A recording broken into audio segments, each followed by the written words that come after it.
Alright, welcome back everyone. So this is the engine that we've been in a couple of videos of this so far. This is video number 3. We're going to pull the sump off and we're going to pull the piston and take a look at the bore entirely and see what the rings look like.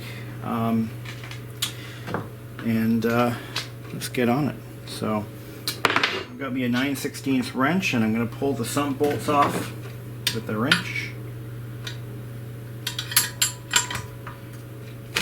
They're a little bit tight. I don't want this thing to come letting loose on me, so I'm not giving it my all here. So find a safer angle. There we go. You know, it might be a good idea to pull the carburetor off, stow it away. It's held on by a couple of flathead screws. Not very tight. See if I can zoom in on this. Get a better angle on it. So this carburetor is unlike anything you'll find on any other Briggs product. It's almost as if these Model A's and Model B's and everything in between, you know, these are kind of like prototypes for you know, these Briggs and Stratton had changed their, actually every engine manufacturer had changed their designs quite a bit from the early 1900s until about the 1950s, when they kind of established, you know, how a small engine should run, look, and be serviced. These engines were like kind of early designs. They were very primitive. This carburetor is very simple. I think it's a Tillotson carburetor. It has a Tillotson fuel separator, but this is the carburetor. You know, you've got your. The choke is a separate piece, and there should be an intake that goes on top of this with an air filter, but that is missing. The bowl is a separate assembly from the carburetor tube, you know, which has a throttle built into it. You look at the size of the opening. It's actually not that much smaller than a modern day Briggs carburetor tube, but it doesn't share anything in common with really any Briggs engine today. Hell, even a Briggs engine from the 1950s. But so it looks like a drain screw on the bowl here. In the previous, I think it was the first video, we took the bowl apart to see what that looked like, and we found that it has a shellacked cork float. Anyway, so I wanted to get that off so it doesn't get damaged. I'm going to put these screws back in the block so that they don't get lost or misplaced. Now, as I stated in an earlier video, these engines were designed to be serviceable in the field, literally in the field, by farmers. And the folks who actually used these engines. Briggs and Stratton, like almost every other company building you know, automobiles and mechanical devices, they did not actively discourage consumers and the users of their equipment from actually servicing the stuff on site with their own tools. They provided the purchaser of this engine with a manual that was very good at basic and even extensive disassembly. Of note, one of the tools included with this engine was a flywheel puller. Nowadays, it's unfortunate, but the manufacturers of the equipment and products we use today is largely unserviceable to the end user. And there we go.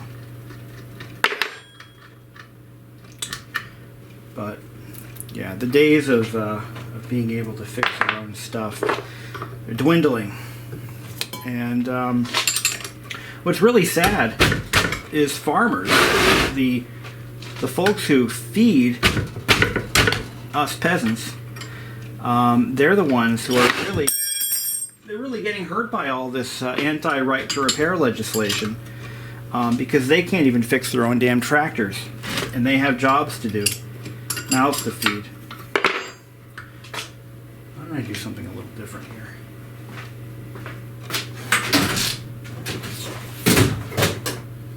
So something very interesting. Something very interesting is happening. I read this in an article a while back. That farmers are starting to buy up old equipment, old tractors and combines and all this old equipment from 20, 30 years ago. They're restoring the stuff and putting it back in service because they can service and modify it to their own needs.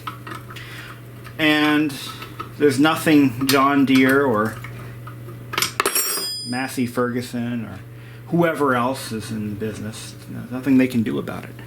One thing they could do, and I'm sure they're already doing, is making it hard to find parts for certain machines.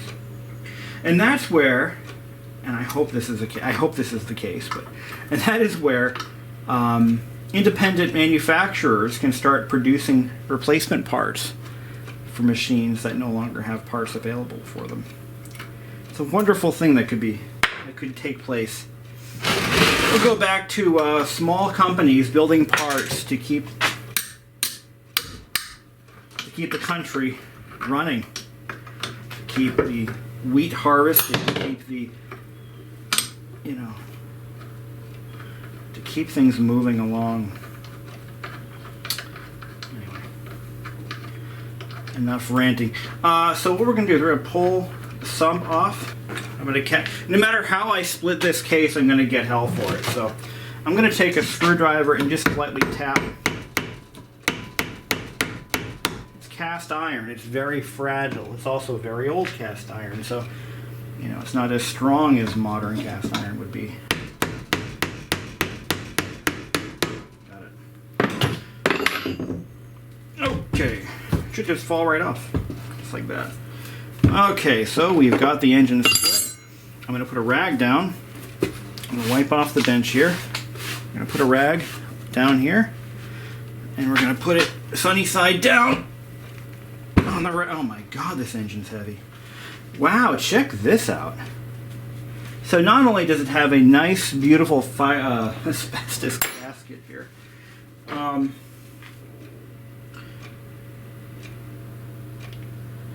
Let's take a look. This is nice.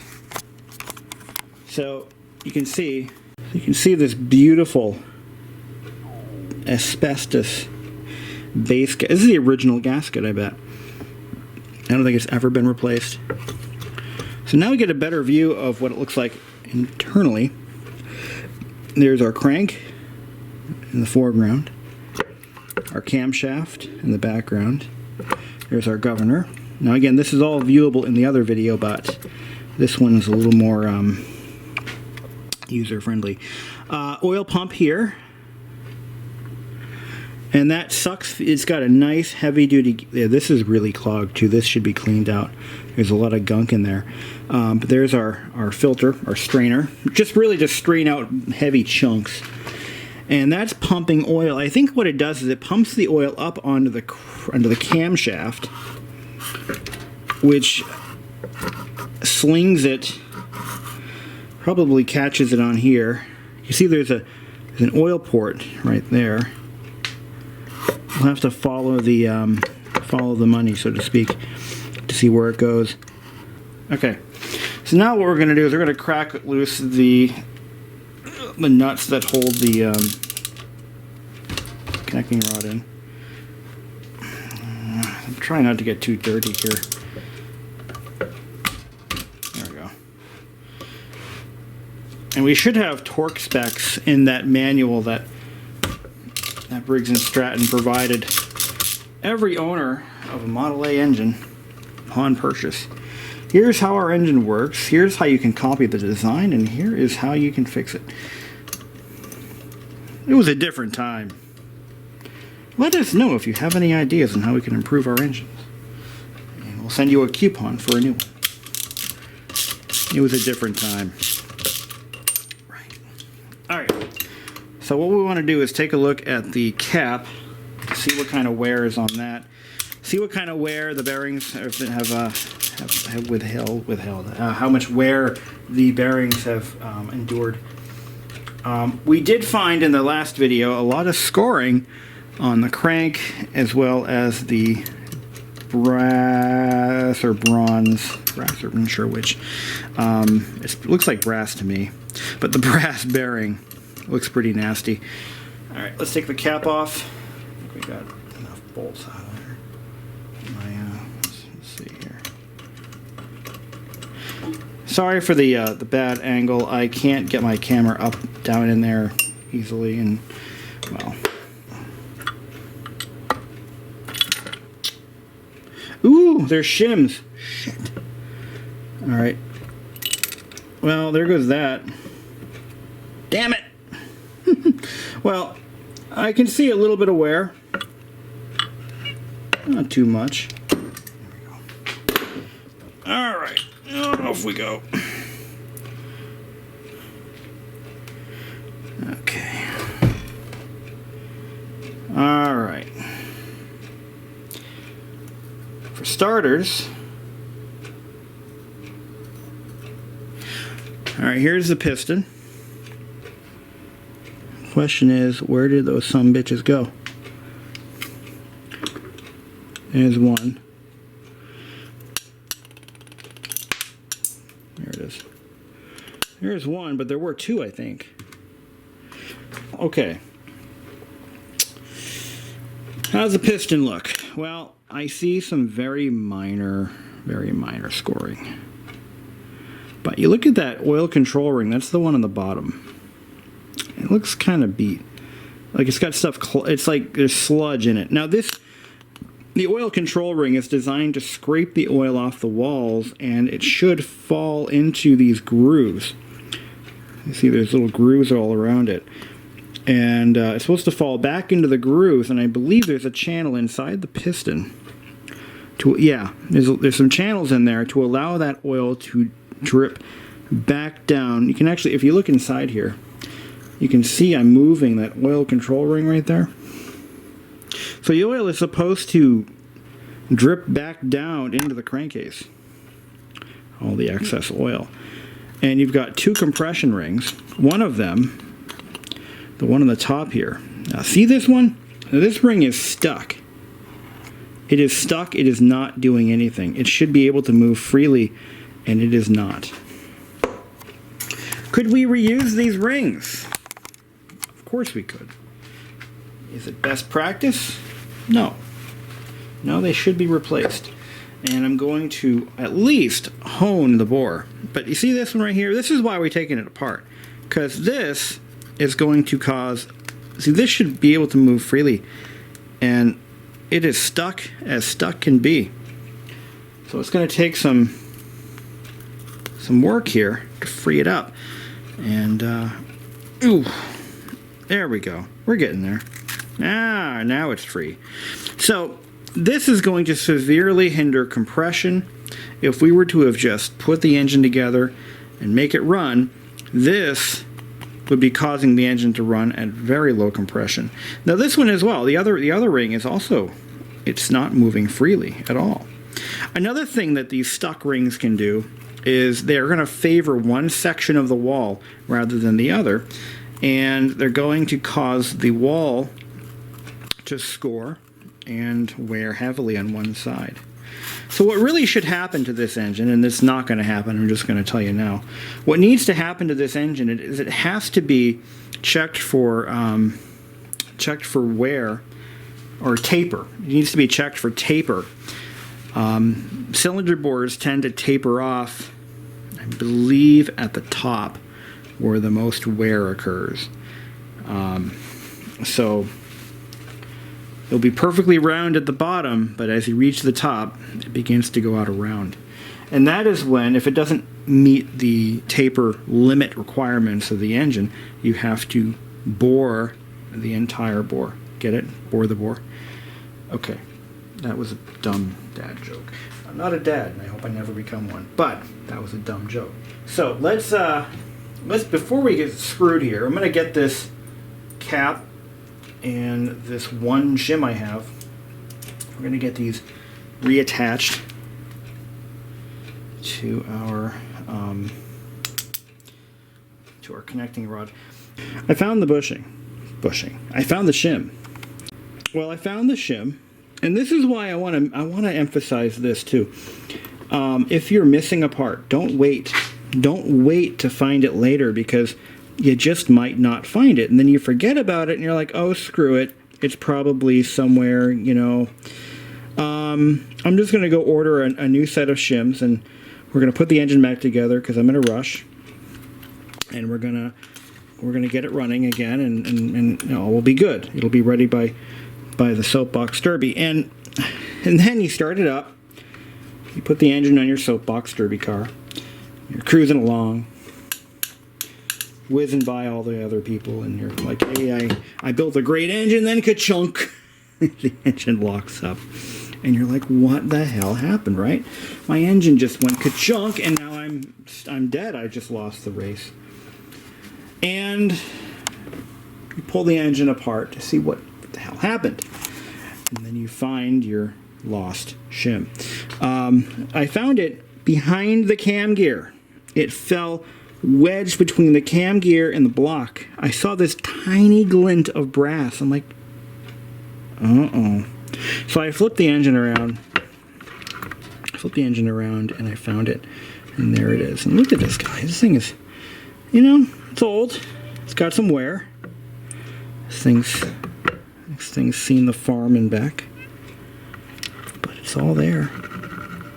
It's all salvageable. We just got to flush out the oil pump. This is nasty. You don't want that. Get some parts cleaner.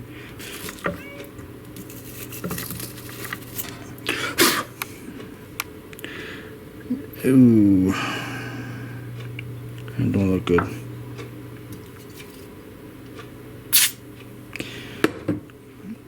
We're gonna soak these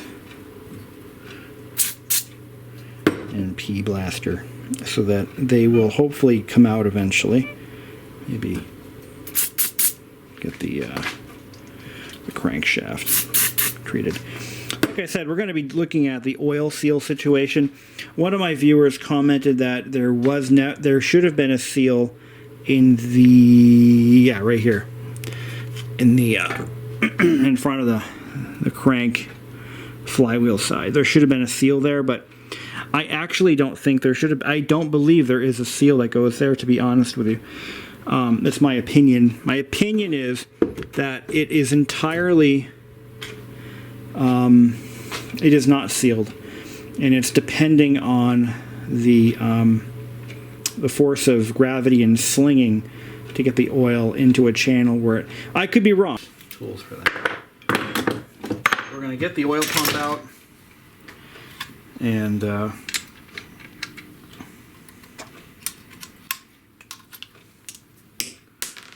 we don't break the strainer off.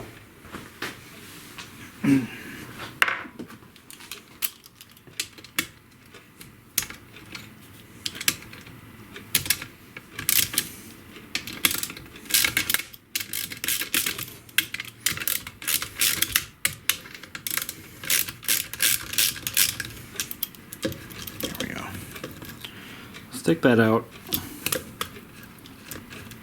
What I want to do is pull the intake and exhaust valves out, and take a look at those. We're going to have to grind and lap the valves anyway. So here's the oil pump. Looks like it's a spring-loaded device. Here we are.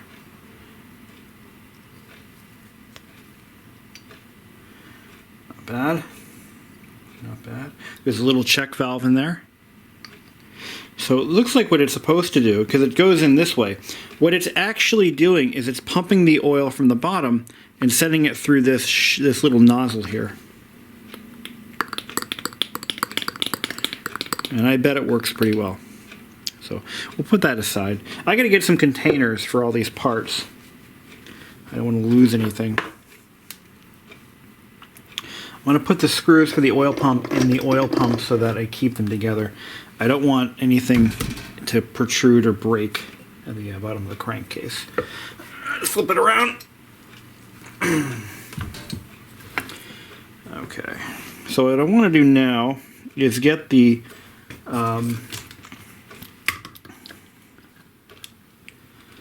I'd like to get this exhaust pipe off.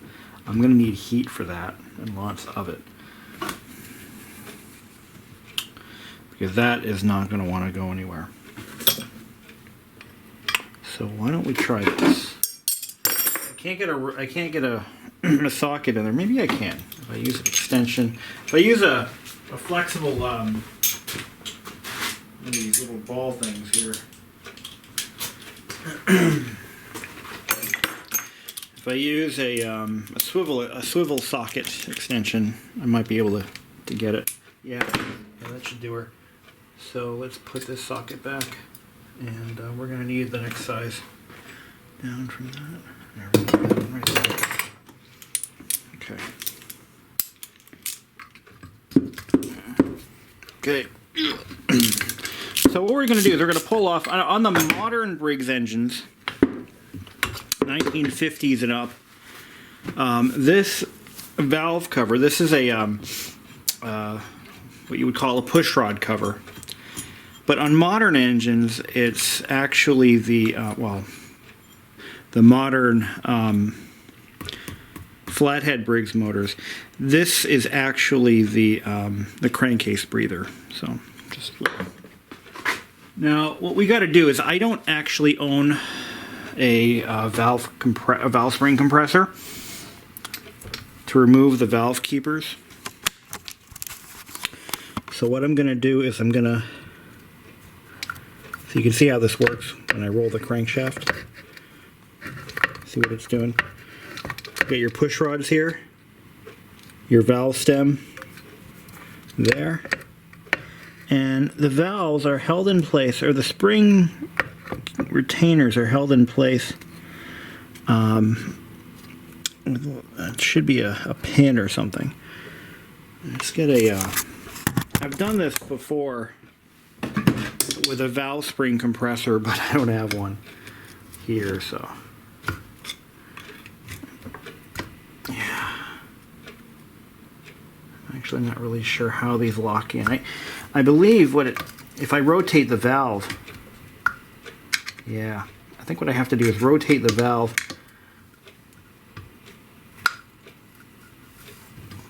to unlock it. And that might be what these are. There's little indentations on the valves. I gotta label these intake and exhaust before I go crazy. So why don't we do that? You have to clean it up a little bit, and then just scratch it in with something sharp. Unless they're already labeled. Looks like they are. Yeah, they're labeled EX, and this one should be IN for intake. So it looks like these are removed by rotating the valve while the spring is compressed. And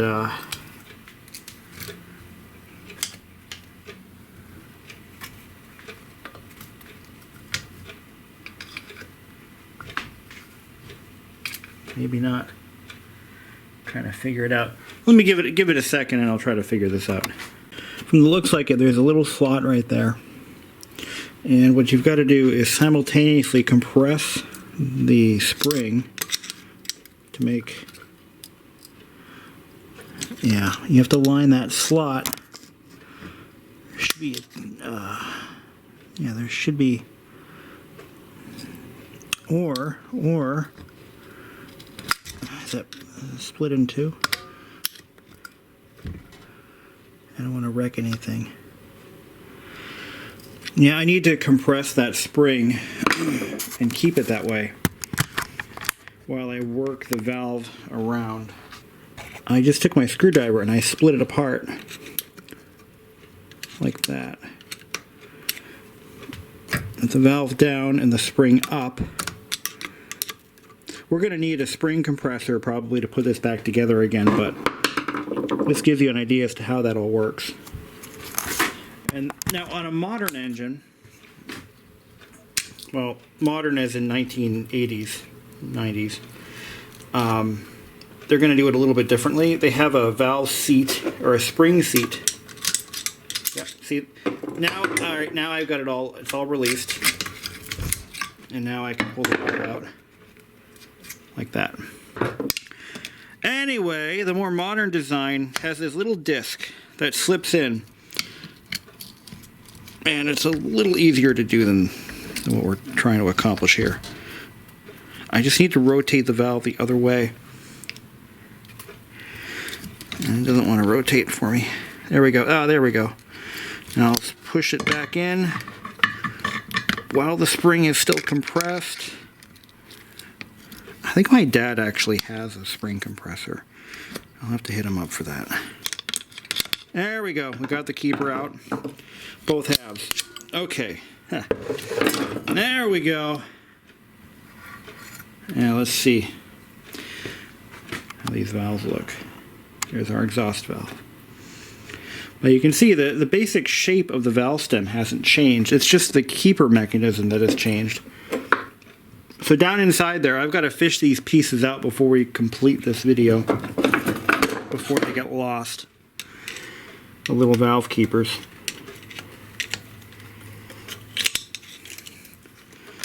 I don't want to be stupid about this. We don't want pieces going flying everywhere. Now, because they're made out of what looks like copper, my magnet won't pick them up, or they're brass or something like that. But they're not steel, so there's a chance that my magnet will not pick these pieces up. But if I tip the engine down, there's a chance that they could fall out onto my rag or my bench. Let's see what happens. I see 3. There should be 4. 1, 2, 3. Now I'll show you how those fit onto the valve stems.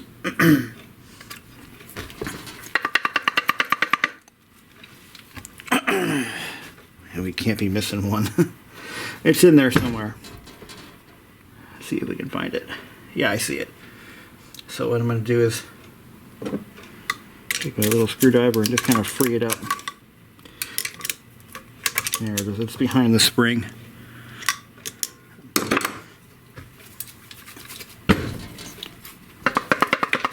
I think I just heard it.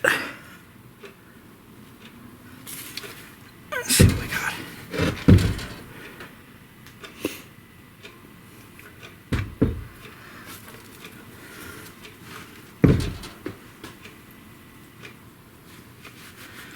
Alright, let's take a look at this assembly here. So, basically, you've got 2 of these per valve.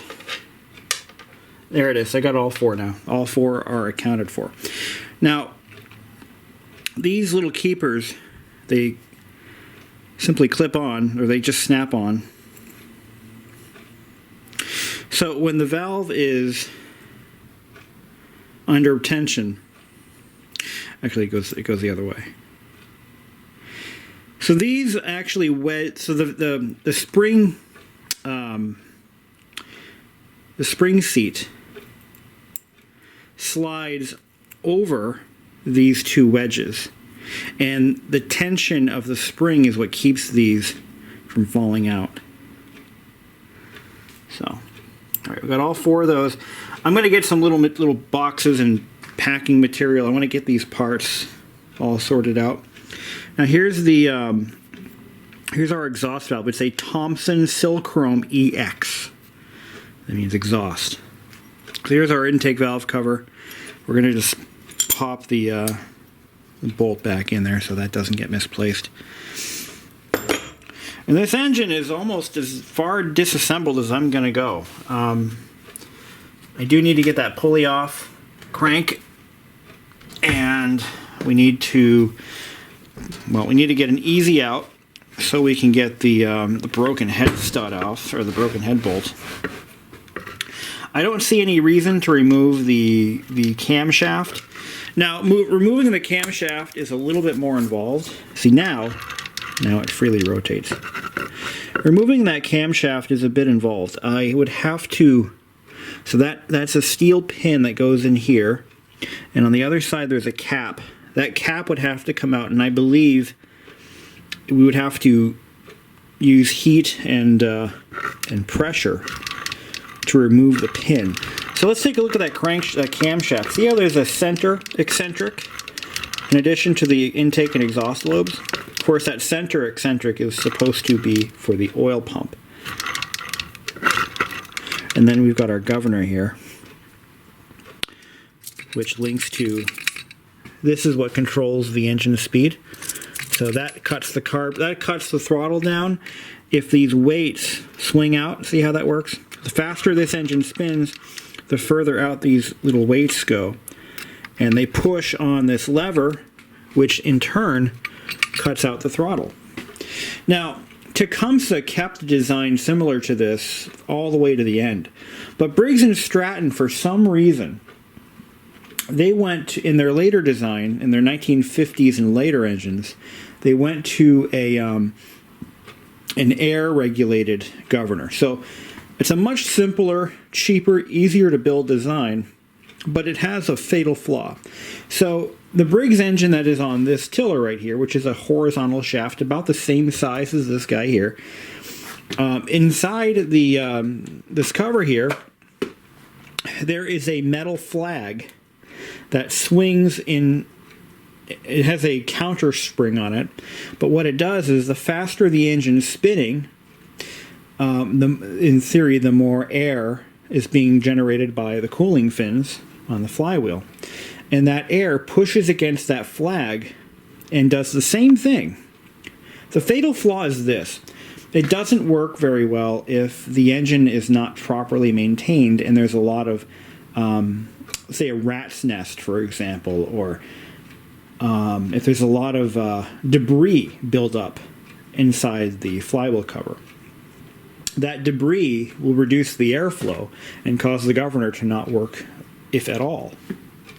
The other problem is, if you've ever mowed your lawn with a Briggs mower, like this one here, and you've mowed under some brush or leaves, like there's a tree and you're mowing under the tree, you'll find that the flywheel, or the cooling fins, sorry, they draw air in through the top of the motor and push it down.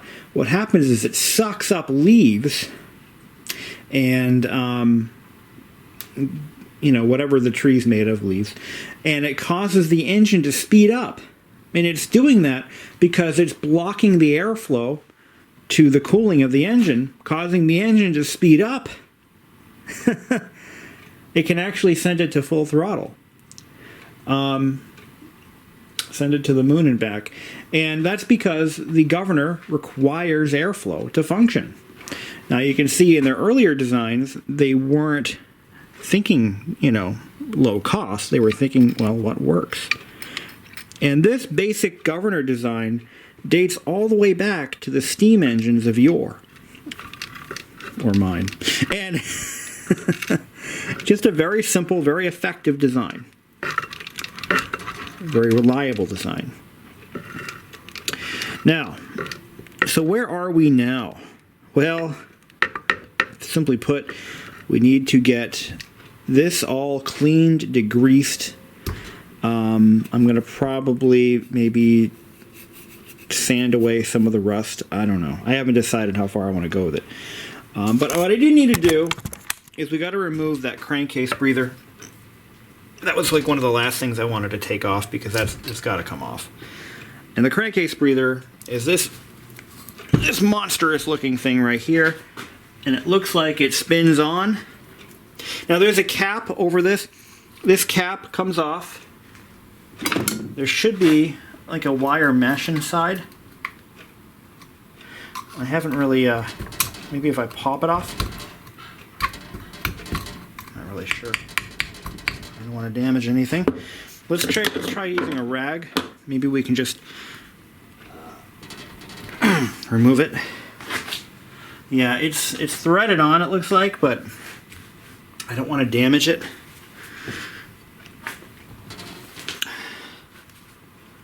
But it's got a lot of buildup on top of it.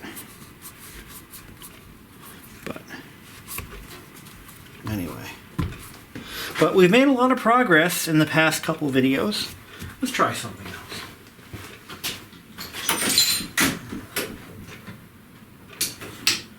Now, this is dangerous because we could crush it. I don't want to put any real pressure on it. I just want to nudge it a little bit. No, huh? Yeah, see, you really don't... Yeah, this has to come off to be degreased and cleaned out because it's full of sludge from years of use. But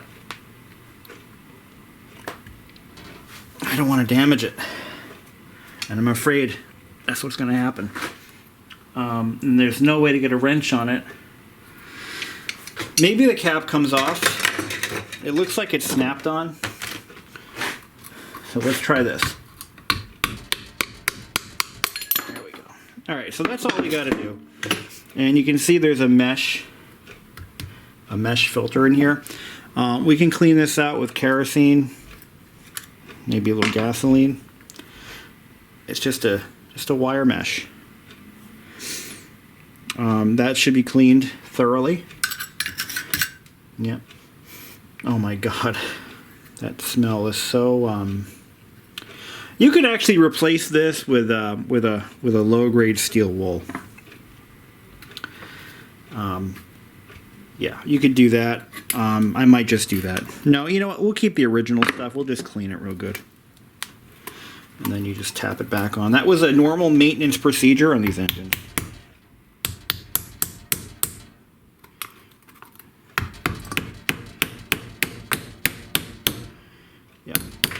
Yeah, that was your regular maintenance. You got to take the spark plug out, replace that, take out the crankcase breather element, clean it out, put it back in, clean the air filter. Let's take a look. We did notice something's been living in our exhaust port, and that's kind of a mess in there. Intake port, it's a little dirty, but we've had looks like a mud dauber living in there at one point. There's no valve seals on an engine like this. No valve seals.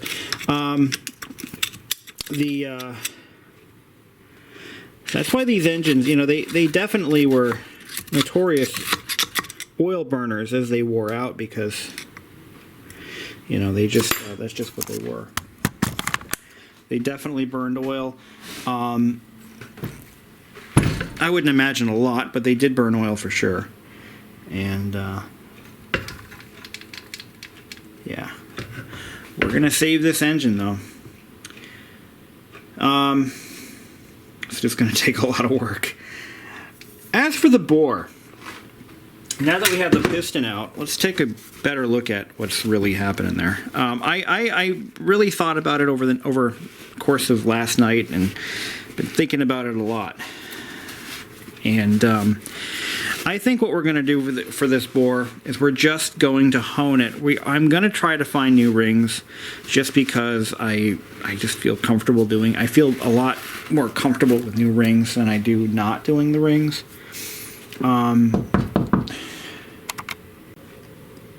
Yeah. There's a lot of vertical scratching, not like heavy duty scoring, but there are some scratches. There are no hone marks left.